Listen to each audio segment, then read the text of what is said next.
Programme देख रहा था आज मीडिया पे, लोग रो रहे थे बैठ के कि जी वो पेशावर हाई कोर्ट ने ये फैसला दे दिया कि जी सुन्नी तहरीक या पाकिस्तान तहरीक इंसाफ को जो है वो स्पेशल सीट्स जो है वो नहीं मिलेंगी। उससे पीछे चले जाए तो सब मिल के रोए जब इंतखाबी निशान वापस ले लिया। उससे पीछे चले जाए, पकड़ धकड़ पाकिस्तान तहरीक इंसाफ को इलेक्शन कैंपेन नहीं करने दी गई। उससे पीछे चले जाए, चलते जाएंगे, इमरान खान साहब गिरफ्तार। इससे पीछे जाते जाते सुई अटक जाएगी आगे 9 मई के ऊपर। बात भाई सीधी सी है, रियल पॉलिटिक्स की गेम है।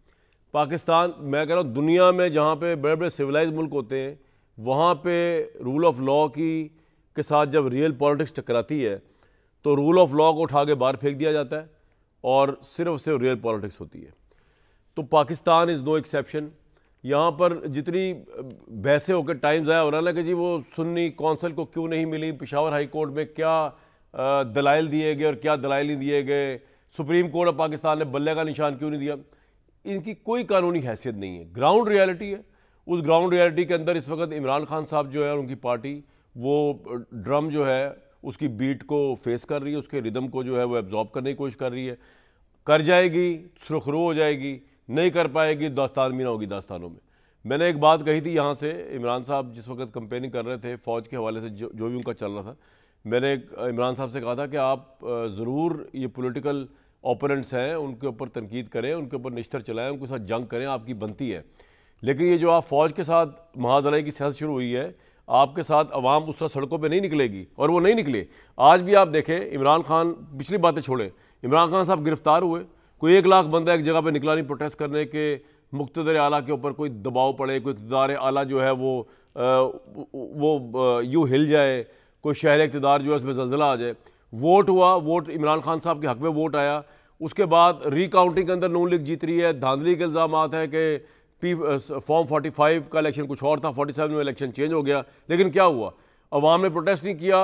वो 100 सीटें जीत के भी, 120 सीटें अपने हिसाब से जीत के भी, 180 जीत के भी पावर में नहीं आ सके और वो बैठे हुए।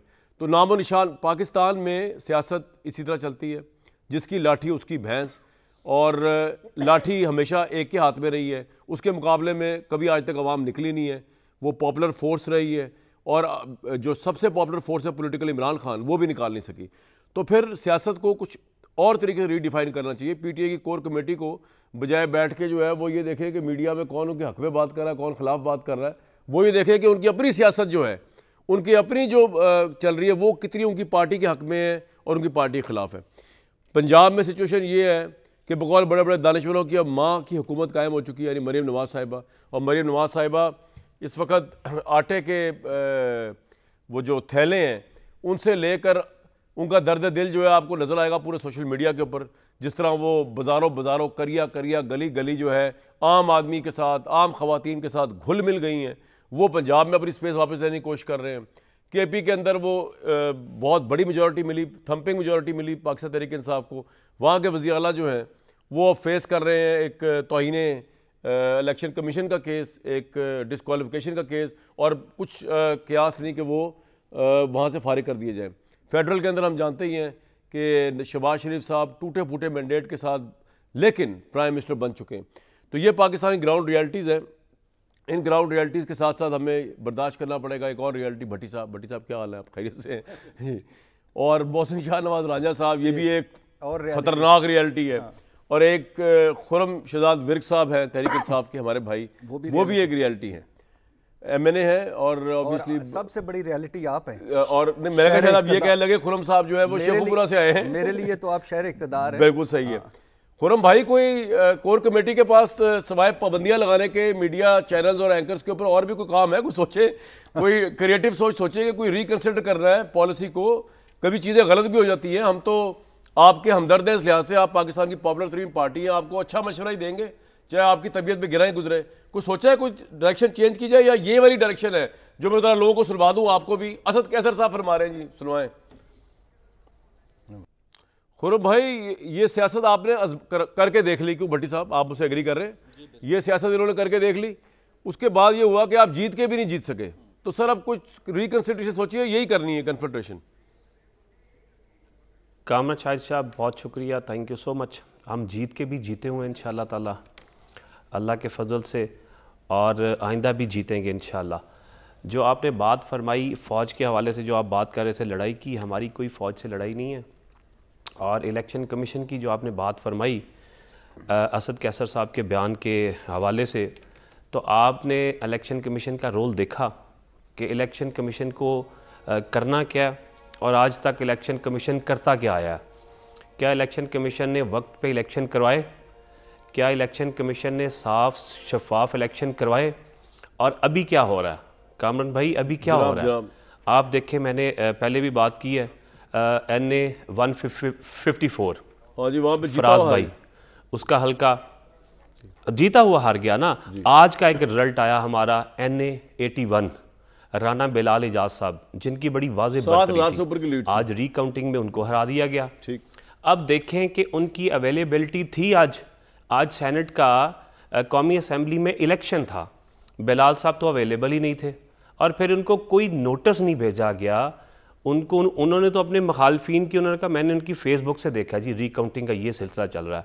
अच्छा, फिर आगे आ जाए एहसान विरक साहब NA 71, उनकी भी रिकाउंटिंग का वो चल रहा है मामला। तो ये क्या आप समझते हैं या लोग समझते हैं कामरान शाहिद साहब आप फैसला नहीं करेंगे, मैं यहाँ बैठ के फैसला नहीं करूँगा, फैसला पब्लिक करेंगी। पब्लिक देख रही है, पब्लिक ने पूरे पाकिस्तान को देखा, सारी पब्लिक एक तरफ खड़ी हुई है और ये कुछ लोग एक तरफ खड़े हुए हैं।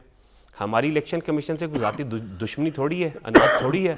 हमने तो हमेशा लॉ की बात की है। खुरम भाई, मैं आपको अर्जी कर रहा हूँ, मैं आपसे एग्री करता हूँ, लेकिन आधा एग्री करता हूँ आधा डिसएग्री करता हूँ। बात ये है कि मैं आपसे एग्री करता हूँ कि आप जीते हैं, मतलब अगर आप धांधली वाला एलिमेंट अभी निकाल भी दें एक लम्हे के लिए तो आप फिर भी जीते। आपकी सिंगल लार्ज 91 आपकी मेजॉरिटी थी।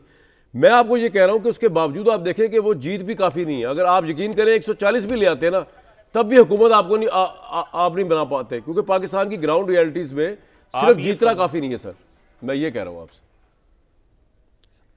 क्यों नहीं काफ़ी? यही तो बात है, ये क्वेश्चन असल में क्या ये काफ़ी नहीं है कि अवाम जिसके साथ खड़ी हो, अवाम जिसको मैंडेट दें, अवाम जिसका चुनाव करें, अवाम जिसका इंतखाब करें, तो सही बात है, उसको हक हासिल नहीं है। हमारा आइन और कानून क्या कहता है? तो हमें तो आइन पे चलना है, हमें तो कानून पे चलना है, हमें तो रूल ऑफ लॉ, कानून की हुक्मरानी चाहिए पाकिस्तान में, हमें तो और कुछ नहीं चाहिए। अगर आप समझते हैं कि कुछ और है तो उसके बारे में आप वजाहत करें। सर, और ये है कि पाकिस्तान की ग्राउंड रियलिटी से मुख्तलिफ है। हम जानते हैं, आपने भी देखा 2018 में आप बेनिफिशरी जिस वक्त थे तो उस वक्त ये सारी अपोजिशन जो थी जेलों में थी, उस वक्त भी रूल ऑफ लॉ नहीं था, उस वक्त भी RTS के मसाइल थे, उस वक्त भी इलेक्शन के मसाइल थे। अब आप बेनिफिशरी नहीं है, मोहसिन शाह राजा साहब की हुकूमत जो है वो बेनिफिशरी है। उस वक्त आप सिलेक्टेड कहलाया जाया करते थे, अब ये कठपुतली कहलाए जाते हैं। इनके अपने MNAs जो है आके कह रहे हैं हमारे प्रोग्रामों में, ये तो हमें तो चले, इन्होंने जो ताना दिया ये खुद क्या है, रिजेक्टेड, ये तो रिजेक्टेड हैं, अवाम ने रिजेक्ट किया हुआ इनको। 16-17 सीट्स इनकी सारी बनती हैं ले दे के। अगर वो भी खान साहब बाहर होते, हमारा बल्ले का निशान होता, हमें आज़ादाना मुनसफाना तौर पर इलेक्शन लड़ने दिया जाता, तो मैं समझता हूँ कि ये तारीख का 2024 का 8 फरवरी का वो वाहिद इलेक्शन होता कि जिसकी आइंदा जब तक के लिए भी दुनिया रहती पाकिस्तान में इसकी मिसाल दी जाती कि मैं तुम्हें इस तरह इलेक्शन हरवाऊँगा। आप देखें कि हमारे घर तोड़े गए, हमें इन्होंने उस तरह से कैंपेन में नहीं जाने दिया गया, सारी बातें, सारी वो मतलब ये किसी के डकी छुपी नहीं, सारा सब कुछ जानता है। शायद कुछ उम्मीदवारान हमारे बिल्कुल हलकों में छोड़ के शायद अपने ज़िले में भी ना हो, लेकिन वो वाज़े अक्सरियत से जीते। ये इलेक्शन था, मैं ये समझता हूँ कि इमरान खान के उम्मीदवार का इलेक्शन था और ये इलेक्शन नवाज शरीफ के उम्मीदवार का था। ठीक है सर, आपका पॉइंट आ गया।